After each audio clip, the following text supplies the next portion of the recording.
नमस्कार। 25 अक्टूबर को पूरे भारत में आंशिक रूप से सूर्य ग्रहण है। भारतीय मान्यताओं और परंपराओं को पश्चिमी देश ने अज्ञानता, पाखंड और अंधविश्वास कह करके हमेशा नकारते हैं।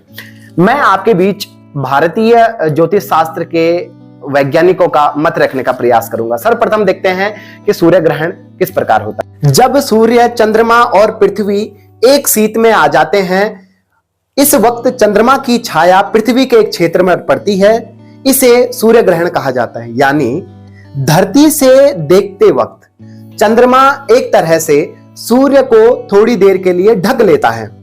जैसा कि हम सब जानते हैं, धरती सूर्य के चक्कर लगाती है और चंद्रमा धरती के आसपास घूम रही है। इसीलिए हर महीने की अमावस को यह स्थिति बनती है। चंद्रमा सूर्य और धरती के बीच में आ जाता है। लेकिन हर बार सूर्य ग्रहण नहीं होता, क्योंकि पृथ्वी और चंद्रमा एक साथ एक तल पर नहीं चक्कर लगा रहे होते। चंद्रमा 5 डिग्री झुकी हुई है। इसीलिए हर बार चंद्रमा के बीच में आ जाने पर धरती पर छाया नहीं पड़ती है।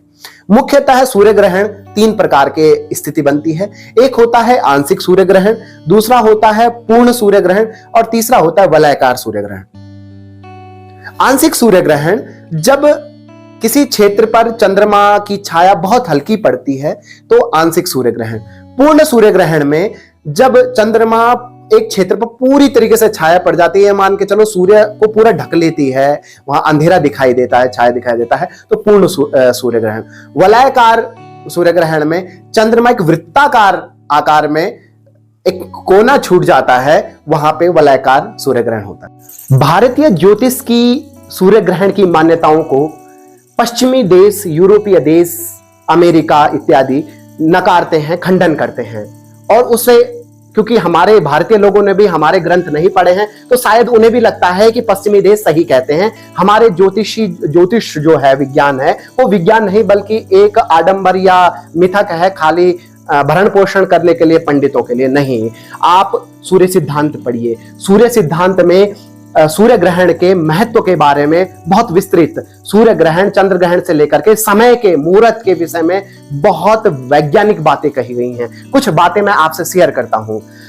हमारे यहां जब आज से 3500 साल पहले वैदिक युग में ग्रहों के बारे में, खगोल आकाशीय पिंडों के बारे में जब पूरे विश्व को नहीं पता था, भारतीय ज्योतिष वैज्ञानिकों ने खोज किया पृथ्वी में बैठ करके, बिना किसी यंत्र के द्वारा, कि खगोल विज्ञान में सौर मंडल भी है और उसमें 9 ग्रह हैं। इसका प्रमाण मिलता है। ब्रह्मा मुरारी त्रिपुरांतकारी भानु शशि भूम मिसुतो बुधस्स गुरुस्स शुक्रः शनि राहु केतुः सर्वे ग्रहा शांतिकरा भवन्तु। इस श्लोक से हमें यह प्रमाण मिलता है कि हम लोगों ने 9 ग्रहों की खोज, हमारे ज्योतिष वैज्ञानिकों ने, खगोल शास्त्रियों ने 9 ग्रह की खोज आज से 3500 साल पहले, यानी ईसा के 1500 साल पहले खोज कर ली थी।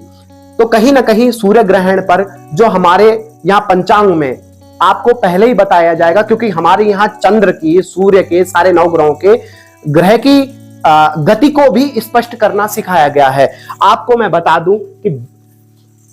बता दूं बृहत होरा शास्त्र से लेकर के लीलावती तक ये प्राचीन ज्योतिष गणितीय ग्रंथ है, जिसमें गणित जो है किस तरीके से की जाती है इसके बारे में लिखा गया है। मैं आपको एक प्रमाण दे देता हूं। हम जैसे इकाही, दाही, सैकड़ा का करते हैं, तो आपके लीलावती ग्रंथ बहुत प्राचीन ज्योतिष का ग्रंथ है। उसमें यह लिखा हुआ 1 10 शत सहस्र अयुत लक्ष्य प्रयुत कोटि अर्बुद खर्बुद निखर्व महापद्म शंकु जलधि अंत्य मध्य परार्ध। मतलब इकाही दाही का जो मान है वो भारतीय ज्योतिष शास्त्र में किस तरीके से कहा गया है। क्योंकि हम लोगों ने अपने ग्रंथ नहीं पढ़े हैं, तो जो पश्चिमी देश कह देते हैं हम लोग उसको मान लेते हैं। लेकिन भारतीय ज्योतिष शास्त्र, वैज्ञानिक खगोल शास्त्रियों ने, आप सबको पता होगा, राहु केतु भी हमारे यहाँ 2 ग्रह हैं। यानी जो आधुनिक खगोल शास्त्री है अरुण, वरुण, यम, तो हमारे यहां 9 ग्रहों में केतु को छाया ग्रह मात्र माना जाता है। आप भी इसके बारे में आपने कई कहानियां, पुराणों में पढ़ा होगा।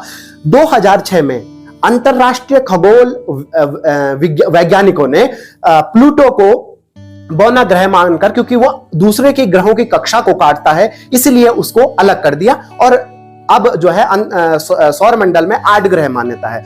हमारे यहां आज से कई साल पहले आपको केतु को छाया ग्रह मान करके 9 ग्रहों में से केतु को नहीं माना गया, 8 ग्रह। आप कहेंगे सर कि हमारे यहां सूर्य को ग्रह माना गया है। नहीं, हमारे यहां सूर्य सिद्धांत में सूर्य को ही केंद्र में मान करके अध्ययन किया गया, परंतु पृथ्वी में हम रहते हैं तो इतने इक्विपमेंट, इतने हमारे पास संसाधन नहीं थे। हमें पता था कि सूर्य जो है गति पृथ्वी कर रही है, बहुत समय लगा, लेकिन अध्ययन को सुलभ करने के लिए हमने पृथ्वी को एक केंद्र मान करके, आप कहेंगे कि केंद्र मान करके 9 ग्रहों की खोज की। किस प्रकार से मंगल ग्रह लाल है, ये हम लोगों ने कब, हम मंगल ग्रह के लिए अधिकतर आप ब्राह्मण देखेंगे कि लाल कपड़ा या लाल मूंगा धारण करने के लिए कहते हैं। कैसे पता लगा? आज जब मार्स पे कितने अरबों खरबों रुपए खर्च करके वो गए और तब पता लगा कि मंगल जो है ऊपर से उसका जो कलर है वो लाल दिखता है, जैसे पृथ्वी ब्लू नीला कलर दिखता है क्योंकि समुद्र के कारण, तो वहां लाल कलर। अच्छा, हमारे यहाँ के ज्योतिषियों को कैसे पता होगा? यहाँ पृथ्वी में बैठे बैठे कैसे देख लोगे? ये हमारे लिए चिंतन का विषय है और अपने ग्रंथों की ओर जाने का विषय है। मैं कह दूं कि सूर्य ग्रंथ में समय का, काल का भी एक बहुत अच्छा जो है वर्णन दे रखा है। भारतीय सूर्य सिद्धांत में समय का भी बड़ा उल्लेख है। पहले अमूर्त समय की बात करें, सबसे छोटा काल होता है त्रुटि। त्रुटि कहते हैं कि एक कमल के पत्ते पे अति तीक्ष्ण कोई चीज जितना समय लगता है उसे त्रुटि कहते हैं। तो 60 त्रुटि का बराबर 1 रेणु, 60 रेणु बराबर 1 लव, 60 लव बराबर 1 लिक्षक और 60 लिक्षक बराबर 1 प्राण। ये अमूर्त समय है, जिसे कहते हैं कि नैनो से भी नैनो से नैनो सेकेंड। मूर्त काल में 10 गुरु अक्षर का 1 प्राण, 6 प्राण का 1 पल। आप पल के जितना झपकाते हैं, देखिए कितना बड़ा सूक्ष्म गणित हमारे यहां।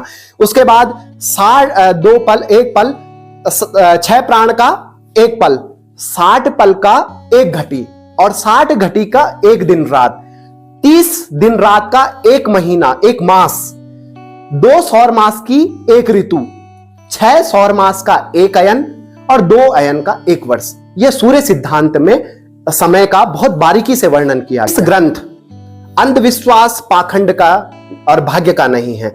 ज्योतिष ग्रंथ वैज्ञानिक गणितीय संक्रियाओं को सीखने का है। बस हम लोगों ने पढ़ा नहीं है तो हम लोग जो पश्चिमी देश कह देते हैं उसको मान लेते हैं। हम लोग सूर्य ग्रहण पे, हमारे विद्वान लोग कहते हैं कि भाई जब कर लो तब कर लो, कई चीजों के विषय में निषेध करते हैं।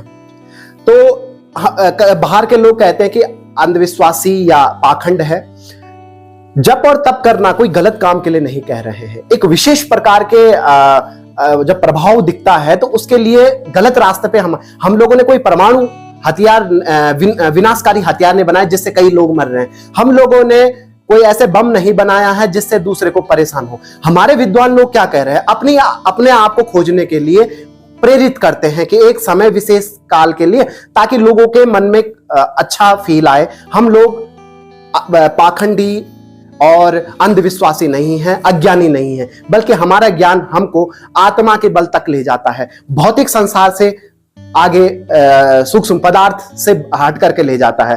तो हमारा सूर्य ग्रहण में जो हमारे विद्वानों के मत है, जो ज्योतिष का मत है, वो पाखंड और झूठ नहीं है, बल्कि एक वैज्ञानिक तथ्यों के साथ में रखता है। आशा करता हूं आपको ये छोटी सी हमारी श्रृंखला पसंद आई होगी। धन्यवाद, नमस्कार।